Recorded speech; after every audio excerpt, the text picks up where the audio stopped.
எதில் நம்ம ஊழல் பண்ணலாம், எந்த பாட்டிலை விற்று எதை பண்ணலாம், எந்த அட்டைப்பூட்டியை விற்று பண்ணலாம், இதுலெல்லாம் ஊழல் ஜாஸ்தி. அதில் பிஹெச்டியே வாங்கலாம் அவங்க எல்லாரும். ஆனால் நல்லது செய்கிறதுக்கு எவனுக்குமே இல்லை. அப்போ இவனுங்க பண்ண ஊழலுக்கு நம்ம மக்கள் பாதிக்கப்படுறோம். ஒன்றுமில்லை, அந்த எஸ்பி வேலுமணி போன ஆட்சியில் பரதேசி, அவங்க அப்பா வந்து மில்ல தொழில் இதாக இருந்தான், என்ன சொல்கிறது, மில் தொழிலாளியை. அவனுக்கு எங்கேருந்து இந்த 2 லட்சம் கோடி 3 லட்சம் கோடி எங்கேருந்து கொள்ளாடிச்சது தானே.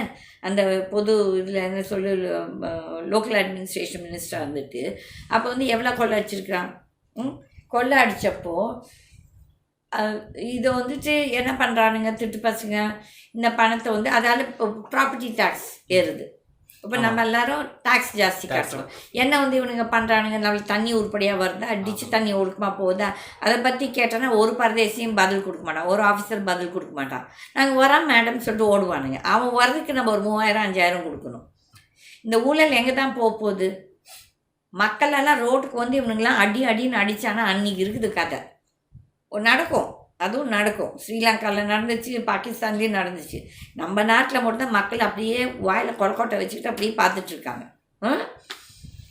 எவனோ பண்ண ஊழலுக்கு நம்ம எதுக்கு கரண்ட்டு ஜாஸ்தி கொடுக்கணும், வேலை ஜாஸ்தியாக கொடுக்கணும், இந்த இது ப்ராப்பர்ட்டி டேக்ஸ் இது மக்கள் யாருன்னா ஒத்துறாது கேட்குறாங்களா பாவம். ஏன்னா எல்லாத்துக்கும் பயம். இப்போ நான் கேட்குறேன் பாரு, நீயே பார்த்தல எனக்கு எவ்வளோ கேஸ் இருக்குது, எவ்வளோ புலிகள் என்னை பிடிக்க வந்தாங்க. ஐயோ புலிகளா, 30 புலிகள் வந்துச்சு நம்மளை பிடிக்கிறதுக்கு. அதை பற்றி பேசலாம்.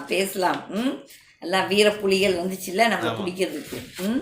அதனால் நம்ம பேசினா நம்ம கெட்டவங்க ஆயிடுவோம். ஏன்னா இவங்க எல்லாத்தையும் நம்ம அரக்கர்கள் கூப்பிட்றோம், பரதேசிகள் கூப்பிட்றோம். இதெல்லாம் அவங்களுக்கு பொறுக்கலை. நீ செய்கிற வேலை அப்படி தானே இருக்குது.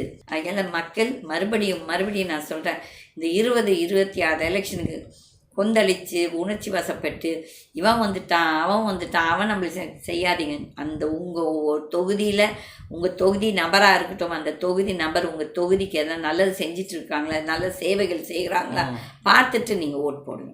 நன்றி.